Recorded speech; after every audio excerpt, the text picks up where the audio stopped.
ये हमारा चौथा वीडियो है। पिछले वीडियो में हमने कंट्रोल्स और प्रॉपर्टीज को देखा था और अच्छे से समझा एक लाइव एग्जाम्पल की मदद से। अगर आपको उस वीडियो से जुड़ी किसी भी चीज में दिक्कत आ रही है तो कमेंट करें। आज मैं आपको बताऊंगा कि आप अपने विजुअल स्टूडियो में कैसे टूलबॉक्स और प्रॉपर्टीज को ऐड कर सके किसी भी प्रोजेक्ट के पेज के जरिए। मैंने पिछले वीडियो में टूलबॉक्स के कुछ कंट्रोल्स को दिखाए थे और उनके प्रॉपर्टीज को। तो आज इस वीडियो में वो टूलबॉक्स और उस प्रॉपर्टीज को ऐड कैसे करेंगे ये हम इस वीडियो में देखेंगे। तो शुरू करते हैं। तो सबसे पहले आपको अपना विजुअल स्टूडियो ओपन कर लेना है। उसके बाद जाना है आपको कंटिन्यू विदाउट कोड पे। उसके बाद आपको यहाँ पर फाइल पे सिलेक्ट करना है और यहाँ से न्यू से जाना है प्रोजेक्ट। इस प्रोजेक्ट में यहाँ मैंने पहले से ही डॉटनेट फ्रेमवर्क पे काम किया हुआ है, इसलिए मुझे यहाँ दिखा रहा है। आपको इन लिस्ट में से ये टूल्स को सर्च करना है। जैसे मैं इसे अगर स्क्रॉल करूं तो नीचे यहाँ ASP.NET web application .NET framework दिखेगा। यही है जहां से हम लोग को प्रोजेक्ट अपना ओपन करना है। इम्पिटी प्रोजेक्ट आपका दिखाया जाएगा। ठीक है, अब ये आएगा कैसे? यहाँ मुझे यहाँ दिख रहा है, हो सकता है आप लोगों को ना दिखे क्योंकि आपने कुछ टूल्स इंस्टॉल नहीं किए होंगे। सेकेंड वीडियो में हमने बताया था कि आपको कुछ टूल्स डेवलपमेंट के टाइम में इंस्टॉल करवाऊंगा। तो चलते हैं इन टूल्स को इंस्टॉल करने के लिए। तो अगर यहाँ आपको नहीं मिल रहा है तो आपको इसे कट कर देना है और फिर आपको जाना है टूल्स में जाना है और गेट टूल्स एंड फीचर्स पे क्लिक करना है। जैसे ही गेट टूल्स एंड फीचर्स पे आप जाएंगे आपको सारे टूल्स और फीचर्स जो आपको यूज में आएंगे वो वहां पर ही दिखेंगे। तो आपको क्या क्या इंस्टॉल करना है मैं आपको बताता हूँ।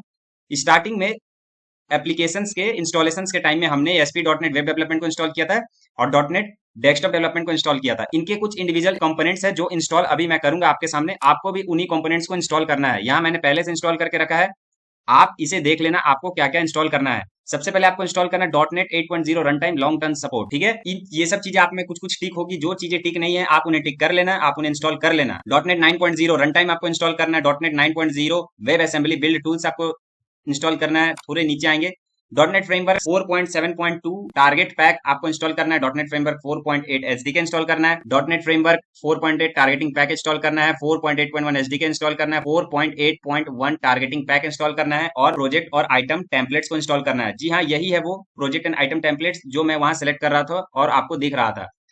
उसके बाद आपको नीचे .NET SDK है वो भी आपको इंस्टॉल करना है। थोड़ा और नीचे आएंगे तो एडवांस ASP.NET फीचर्स को इंस्टॉल करना है। इस फीचर्स की मदद से आप लोग कंट्रोल्स को और अच्छी तरीके से यूज करने पाएंगे।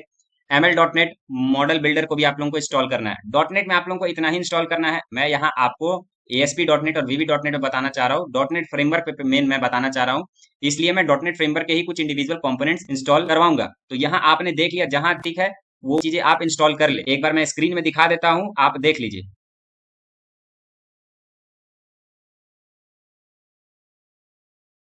तो गाइज ये सारे चीजें आप टिक करने के बाद जो चीजें आप में प्री इंस्टॉल होगी उसे छोड़ देना। जो चीजें नहीं है उन्हें टिक करके यहाँ यहाँ अभी मुझे क्लोज दिखा रहा है क्योंकि मैंने सारे फीचर्स इंस्टॉल करके रखे हैं। आपको यहाँ क्लोज नहीं दिखाएगा। अगर आप यहाँ सेलेक्ट कर लेंगे तो आपको यहाँ पर इंस्टॉल दिखाएगा। आप इसे इंस्टॉल पे क्लिक कर देना। अगर आप इसे इंस्टॉल पे क्लिक कर देते हैं तो आपको इंस्टॉल होने के बाद कुछ ऐसा इंटरफेस देखने को मिलेगा। तो फिर से इसे क्लोज कर देना। आप अपने सिस्टम को बंद कर देना। हो सकता है कभी कभी सिस्टम को रीस्टार्ट करना पड़े, इसी के बाद ही वो पूरा दिखता है। तो आप एक बार रीस्टार्ट कर लेना। मैं रीस्टार्ट कर चुका हूं, मेरे में पहले से इंस्टॉल है, आप कर लेना। फिर से एक बार विजुअल स्टूडियो ओपन करना और ओपन करते के साथ आपको जाना है कंटिन्यू विदाउट कोड पे।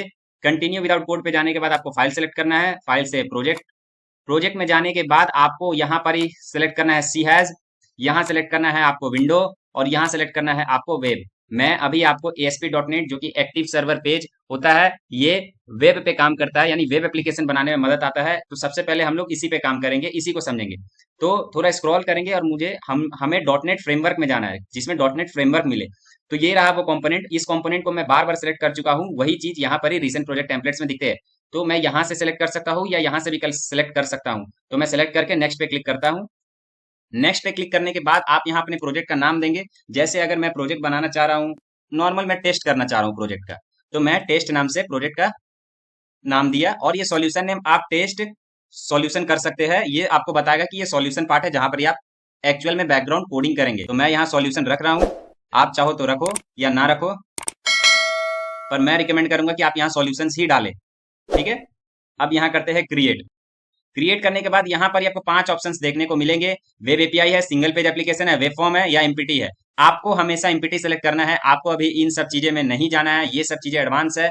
आप वेब फॉर्म भी सिलेक्ट कर सकते हैं, लेकिन वेब फॉर्म को सिलेक्ट करने से पहले आप एमपीटी वाले पे काम कर ले, फिर आप वेब फॉर्म को सिलेक्ट करना और उसमें काम करना। फिलहाल मैं एमपीटी पे क्लिक करता हूँ और क्रिएट पे क्लिक कर देता हूँ। तो ये मेरा प्रोजेक्ट का जो टाइटल हमने दिया था उस प्रोजेक्ट का इन्वायरमेंट सेटअप कर रहा है बैकग्राउंड में। तो गाइज इन्वायरमेंट सेटअप हो चुका है। यहाँ इस राइट साइड में आप देखेंगे कि मैं हमारा प्रॉपर्टीज विंडो है, इस साइड में हमारा सर्च टूल बॉक्स आ रहा है, लेकिन यहाँ अभी तक कोई भी टूल बॉक्स आपको देखने को नहीं मिलेगा। क्यों नहीं मिलेगा? क्योंकि इस प्रोजेक्ट में मैंने अभी तक एक भी पेज ऐड ही नहीं किया है। तो चलते हैं इस प्रोजेक्ट में पेज ऐड करने। पेज ऐड करने के लिए आपको टेस्ट यानी अपने जो फोल्डर का नाम है या अपने जो प्रोजेक्ट का नाम है उस पे जा करके आपको करना है राइट क्लिक। राइट क्लिक करने के बाद आपको जाना है ऐड में, और ऐड में जाने के बाद आपको नीचे जाना है वेब फॉर्म में। वेब फॉर्म में जाने के बाद आप यहाँ कोई भी अपने पेज का नाम डालें, जैसे आपके पेज है home page, about page, contact page या जैसे भी। मैं यहाँ पेज को डाल रहा हूँ, पेज का नाम दे देता हूँ होम। तो होम डॉट, और इसका एक्सटेंशन देंगे ASP.NET का एक्सटेंशन होता है ASPX। याद रखिएगा, किसी भी फॉर्म को अगर आप क्रिएट कर रहे हैं तो फॉर्म का नाम .axpx ही देना है।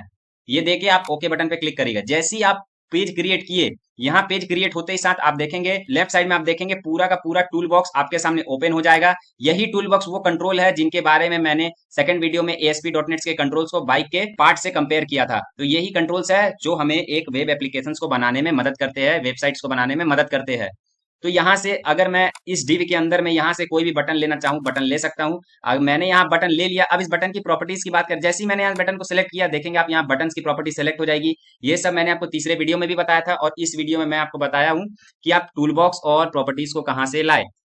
अब अब ये बटन मैंने ले लिया, इसकी प्रॉपर्टीज यहाँ ओपन हो गई। अब मैं चाहूँ यहाँ जो भी कंट्रोल लूँ, अगर मैं यहाँ से पैनल लूँ, उसके बाद अगर मैं यहाँ से लिंक बटन लूँ और मैं फाइल अपलोड ले लूँ, तो देखोगे आप, अगर मैंने बटन पे क्लिक किया तो इस प्रॉपर्टीज विंडो में बटन्स की विंडो आ गई। बटन्स में क्या क्या प्रॉपर्टीज होती है आप खुद ही अनुमान लगाइए। बटन्स में क्या क्या प्रॉपर्टीज होती है, बटन की हाइट हो सकती है, विड्थ हो सकती है।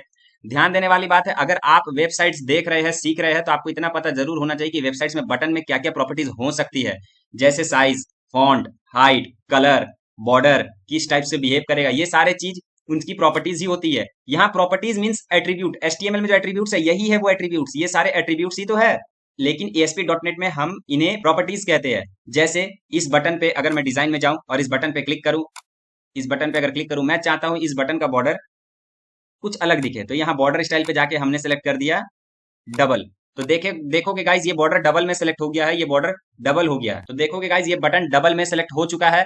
तो यही है प्रॉपर्टीज और कंट्रोल्स। आपको इन्हें कैसे लाना है मैंने ये बताया, प्रॉपर्टीज कैसे लानी है वो बताया। तो मिलते हैं नेक्स्ट वीडियो में, जहां मैं आपको इस पूरे विजुअल स्टूडियो का एक ओवरव्यू दूंगा कि क्या चीजें कहाँ काम करती है, और वो वीडियो थोड़ी बड़ी होने वाली है। तो मिलते हैं नेक्स्ट वीडियो में, तब तक चैनल को लाइक करें, सब्सक्राइब करें और कमेंट करें।